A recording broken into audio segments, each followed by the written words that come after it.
할렐루야. 주님 사랑하는 마음으로 이 새벽 예배에 참여하신 우리 모든 성도님들 주님의 이름으로 환영하고 축복합니다. 오늘 이 아침에 하나님 주신 말씀은요, 고린도후서 11장 1절부터 4절까지의 말씀입니다. 제가 가진 성경 신약 성경 297페이지에 있고요. 고린도후서 11장 1절부터 4절까지의 말씀을 제가 봉독해 드리겠습니다. 원하건대 너희는 나의 좀 어리석은 것을 용납하라. 청하건대 나를 용납하라. 내가 하나님의 열심으로 너희를 위하여 열심을 내노니 내가 너희를 정결한 처녀로 한 남편인 그리스도께 드리려고 중매함이로다. 그러나 나는 뱀이 그 간계로 하와를 미혹한 것 같이 너희 마음이 그리스도를 향하는 진실함과 깨끗함에서 떠나 부패할까 두려워하노라. 만일 누가 가서 우리가 전파하지 아니한 다른 예수를 전파하거나 혹은 너희가 받지 아니한 다른 영을 받게 하거나 혹은 너희가 받지 아니한 다른 복음을 받게 할 때에는 너희가 잘 용납하는구나. 아멘. 우리 함께 말씀을 위해서 잠깐 기도하시겠습니다. 사랑이 많으신 하나님 아버지, 참으로 감사합니다. 주의 말씀이 우리의 모든 인생길에 유일한 비침을 이 시간 고백합니다. 주님께서 친히 말씀하여 주시고 이 말씀에서 또한 우리가 살아가는 그 이유와 참된 목적을 발견하는 귀하고 복된 시간 되게 하여 주시옵소서. 감사드리며 살아계신 예수 그리스도의 이름으로 기도드리옵나이다. 아멘. 우리 함께 읽은 말씀 가지고 신랑의 들러리로서의 기쁨, 신랑의 들러리로서의 기쁨이라는 제목으로 하나님 말씀 나누겠습니다. 최근에 저는 결혼 중매에 성공한 적이 있습니다. 여러 차례 사실 시도는 했지만 처음 성공한 경험이라서 제 개인적으로도 굉장히 기쁜 일이었는데요. 제가 아는 친한 목회자 형님이 계신데 이분이 이제 40이 훨씬 넘도록 결혼을 배우자를 만나지 못해서 거의 지난 한 10년 동안 오랫동안 기도해 왔던 형님이 계셨습니다. 그런데 마침 제 아내의 친구 중에서 또 너무나 신실하고 귀한 자매가 있어서 나이 차이는 좀 났지만 이 둘이 한번 만나보면 어떨까, 제 아내랑 그런 대화를 하다가 정작 저희들은 미국에 있는데 한국에서 이 두 분이 서로 만날 수 있도록 그렇게 연결을 해드렸습니다. 처음 만난 것이 불과 작년 연말이었는데요. 그 사랑이 어찌나 불꽃같이 뜨거운지 올해 이 코로나의 이 사태 속에서도 결혼식을 올리고 지금은 태중의 귀한 아들까지 갖게 되었다는 소식을 제가 전해 듣게 되었습니다. 당연히 저랑 아내는 아직 이 두 분이 함께 있는 모습을 한 번도 보지 못했어요. 참 신기한 것 같은데 결혼식도 참여하지 못했지만 이 귀한 가정이 생김으로써 얼마나 우리에게 큰 기쁨이 되는지, 지금도 가끔씩 이렇게 같이 영상통화를 하면 아직도 믿기지 않는다는 듯이 저희 일들처럼 그렇게 아내랑 기뻐하곤 합니다. 이처럼 나로 인해서 누군가 귀한 만남을, 또 귀한 연결을 가질 수 있다면 이것도 참 의미 있고 보람된 일이 아닌가라는 생각을 해보게 됩니다. 바로 오늘 우리가 읽은 이 본문에서요, 사도 바울은 이것이야말로 자신의 평생 사명임을 고백하고 있다는 거예요.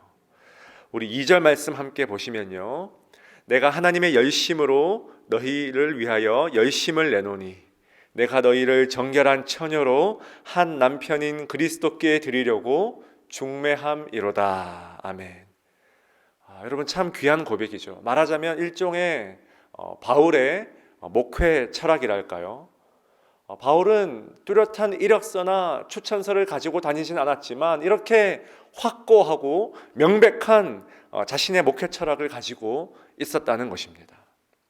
자신의 이 사역적인, 이 선교적인 이 정체성의 본질이 무엇인지를 너무나 잘 드러내고 있는 그런 말씀이라는 거예요. 여기서 여러분 특별히 마지막에 중매함이로다라는 이 헬라어 단어는요, 어원의 뜻이 뭐냐 하니까 흥미롭게도 관절이라는 그 당시의 의학 용어에서 파생된 단어입니다. 우리가 흔히 조인트라고 부르죠. 이 관절에 여러분, 이 조인트의 기능이 무엇입니까? 근육과 뼈를 연결해주는, 이어주는 그런 역할을 한다는 거예요. 그러니까 지금 이 구절에서 뭡니까? 그리스도이신 남편과 정결한 신부로 서야 할 이 고린도 교회의 성도들을 서로 이어주고 연결해주는 그런 역할, 바로 이 관절과도 같은, 관절의 역할과도 같은 사명에 나는 내 전부를 걸었다, 바로 그 고백을 하고 있다는 것입니다.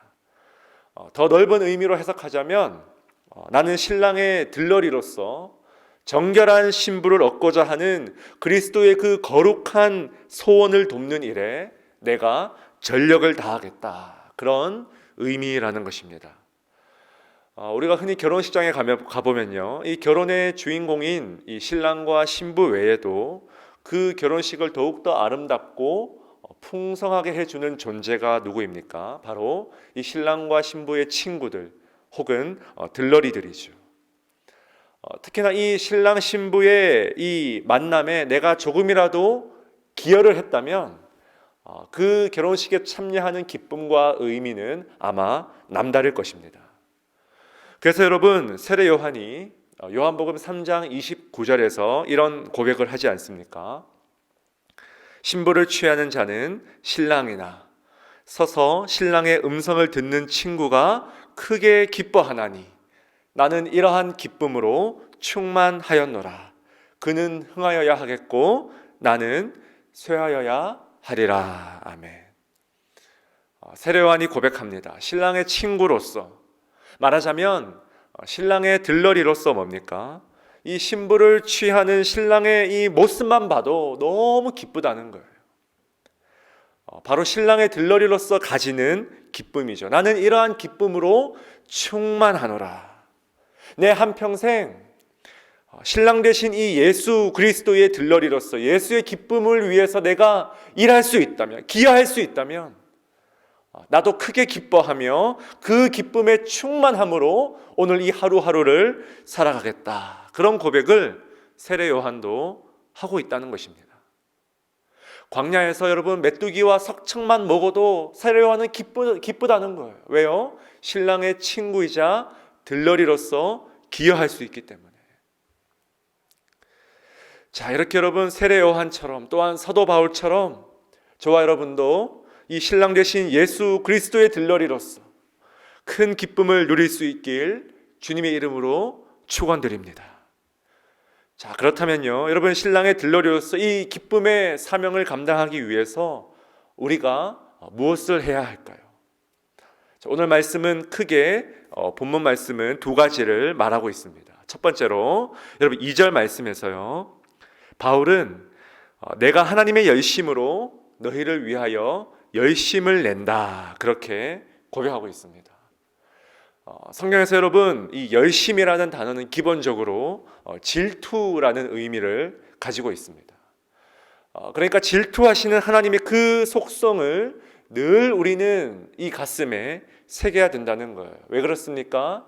이것이 바로 신랑 되신 예수 그리스도의 거룩한 소원이다라는 것입니다. 여러분, 질투는요, 최고의 사랑이 가지는 최고의 고결한 속성임을 믿으시기 바랍니다. 하나님의 속성인 질투를 가지고요, 우리 인간이 유치하게 장난질하는 그런 인간적인 질투의 감정을 투영해서 오해하면 여러분 큰일 난다는 거예요. 그래서 여러분 신랑의 들러리는요, 이 하나님의 질투의 열심, 내가 전적으로 오직 하나님께만 배타적으로 충성하겠다는 그 동일한 열심을 우리가 가져야 된다는 거예요. 여러분 4절 말씀 보십시오. 만약 누군가가 다른 예수를 전파하거나 다른 영을 받게 하거나 다른 복음을 받게 하는 것은요, 내가 견딜 수 없는 일이라는 거예요. 내 사랑하는 신랑이 이제 결혼식을 앞두고 곧 여러분 그 맞이해야 될 신부가 만약 다른 남자에게 더 관심을 기울이고 있는 것을 내가 목격한다면 여러분 신랑의 들러리로서 마땅히 그 마음속에 신랑을 위한 열심이 일어나야 되지 않겠습니까? 여러분 마찬가지라는 거예요. 우리가 신랑의 들러리로서 여러분 이 기쁨을 함께 누리기 위해서는요, 하나님의 열심을 채워달라고 늘 기도해야 됩니다. 하나님, 주님의 마음을 내게 주시옵소서. 주님의 열심으로 내 마음을 채워 주시옵소서. 세상의 헛된 것으로 내 마음을 채우는 것이 아니라 정결하고 깨끗하고 순결한 그 하나님의 열심을 내게 채워 주시옵소서. 여러분 이 기도가 우리에게 절실히 요구된다는 것입니다. 자, 그런가 하면 여러분 두 번째로 뭡니까? 우리가 하나님과 사람을 연결해주는 이 조인트로서 하나님을 향해서 우리가 하나님의 열심을 가져야 한다면요, 이번에는 반대로 사람을 향해서 우리가 어떠한 거룩한 두려움을 가져야 하는지를 3절 말씀이 말해주고 있습니다. 뱀이 그 관계로 하와를 미혹한 것 같이 너희 마음이 그리스도를 향하는 진실함과 깨끗함에서 떠나 부패할까 두려워하노라. 아멘. 사랑하는 여러분, 기본적으로 우리 사람은 그리스도를 향해 가는 존재가 아니라 그리스도를 떠나려는 이 힘이 훨씬 강한 존재임을 언제나 잊어서는 안 됩니다. 우리 인간적인 여러분 인간의 기본적인 디폴트, 여러분 원래의 성향과 본성 자체가 그렇다는 거예요. 인간은 가만두면요 언제나 성화의 방향이 아니라 언제나 죄 짓는 방향으로 달려가게 되어 있습니다. 마치 컨베이어 벨트 위에 일정한 방향으로 여러분 흘러가는 컨베이어 벨트 위에 서 있는 존재와도 같다는 거예요. 언제나 가만두면 죄 짓는 방향으로 저절로 흘러가게 되어 있습니다. 그래서 여러분 바울도 성화를 가리켜서 어떻게 표현합니까? 내가 내 육신을 쳐서 복종케 한다. 그 훌륭한 바울이 이런 고백을 할 정도라면 여러분 저와 여러분은 볼 필요도 없어요. 바울은 지금 정결한 신부가 되어야 할 이 고린도 교회 성도들의 이 마음과 생각이요 점점 더 시간이 흐를수록 그리스도를 향해서 가는 것이 아니라 그리스도를 떠나고 있는 것 같아서 지금 너무 두려운 거예요. 여러분 방향을 가리키는 이 전치사적인 의미에 주목해 보십시오. 그리스도를 향해 나아가는 to Christ가 아니라 뭡니까? 진실함과 깨끗함에서 떠나 from이죠. from. 왜 여러분 우리는 자꾸만 그리스도를 향해서 가지 않고 자꾸 떠나려고만 합니까? 3절 서두에 나와 있죠. 뱀이 그 관계로 하와를 미혹한 것 같이. 여러분 지금 성도들이 어떤 미혹을 당하고 있습니까? 지금 고린도 교회의 잘못된 리더들이 한꺼번에 들어와서 뭡니까? 고린도 교회 성도들을 자꾸만 외모적으로, 웅변술로, 카리스마로, 외적인 강인함으로, 눈에 보이는 추천서로, 여러분 교회 내에서 자꾸만 이 약함의 복음의 그 순수한 가치가 작동되는 것이 아니라 세상의 세속적인 가치를 그대로 지금 교회 내부로 가지고 들어와서 자꾸만 복음의 본질을 흐리고 있다는 거예요. 바울은 여러분 이러한 현상을 어떻게 해석합니까? 뱀이 그 관계로 하와를 미혹한 것처럼. 여러분 이 시대에도 뱀의 유혹은 계속됩니다. 뱀의 유혹의 본질이 무엇입니까? 그리스도를 향해 가는 것이 아니라 자꾸만 그리스도로부터 떠나게 만든다는 거예요. 여러분 신랑의 들러리로서 우리는요 이러한 영적인 현상들을 마땅히 두려워해야 합니다. 나 자신을 포함한 많은 이 시대의 사람들이 그리스도로부터 자꾸만 멀어지고 떠나려고 하는 이 시대적인 정신을 두려워해야 된다는 거예요. 할 수 있는 대로 진실하게 깨끗하게 날마다 이 그리스도를 향해서 뚜벅뚜벅 걸어갈 수 있는 그런 믿음의 성도가 되어야 한다는 것입니다. 이것이 여러분 우리가 우리의 영원한 신랑 되신 예수 그리스도의 들러리로서 큰 기쁨에 동참하기 위해서 마땅히 새겨야 될 말씀이라는 거예요. 우리는 이 제사장의 사명을 늘 기억해야 합니다.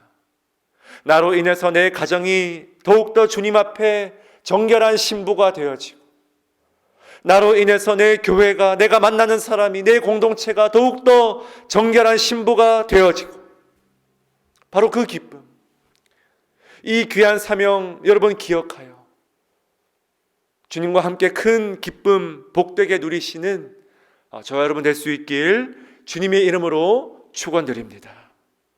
우리 함께 이 시간 주신 말씀 마음에 새기며 함께 기도합시다. 주님, 신랑의 음성을 듣는 친구가 크게 기뻐하노니 나는 이러한 기쁨으로 충만하였노라.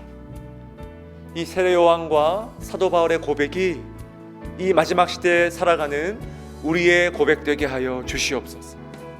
하나님의 열심을 가지고 날마다 그리스도로부터 떠나는 것을, 이 시대의 정신을 두려워함으로 주님께 기도하며 엎드리는 순수한 순결한 주님의 신부가 되게 하여 주시옵소서. 오늘 특별히 금요일입니다. 우리 임마누엘 교회의 리더십을 위해서 함께 기도해 주십시오. 담임 목사님과 우리 교육자들, 특별히 우리 교육부의 사역을 위하여서, 이 시 공동체를 위하여서 우리 시간 함께 합심으로 우리 시간 기도하며 나아가시겠습니다. 우리 함께 기도하시겠습니다.